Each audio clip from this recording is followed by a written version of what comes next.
আসসালামু আলাইকুম। কোরবানিদের পর আমার কাছে অনেকেই আসছেন পেটের সমস্যা নিয়ে। পেট ব্যথা করছে, পেট ফুটফুট করছে, পায়খানা কঠিন হয়ে গেছে।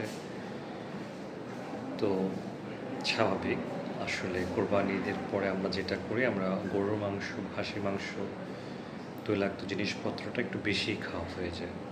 তো সেই ক্ষেত্রে এইসব সমস্যাগুলো দেখা দেওয়া খুবই স্বাভাবিক। সেক্ষেত্রে আমি বলব আপনারা নিজেদেরকে একটু সংযত করতে হবে।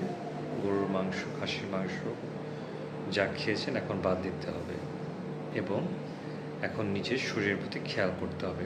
পারলে ফাস্টিং লিপিড প্রোফাইল বা চর্বির পরীক্ষাটা একবার করে আনা দরকার।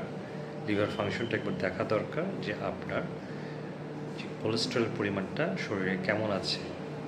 এবং আমাদের এই কোরবানি ঈদের পর যেটা হচ্ছে, অনেকেই দেখা যাচ্ছে হার্ট অ্যাটাক করছে, স্ট্রোক করছে, বড় বড় সমস্যার সৃষ্টি হচ্ছে। তো আমার পরামর্শ হচ্ছে কোনো বুক ব্যথা বা কোনো পেট ব্যথাকেই স্বাভাবিকভাবে না দেখে অবশ্যই একজন ডাক্তারের সাথে পরামর্শ করে সে অনুযায়ী চিকিৎসা নেবেন। ধন্যবাদ।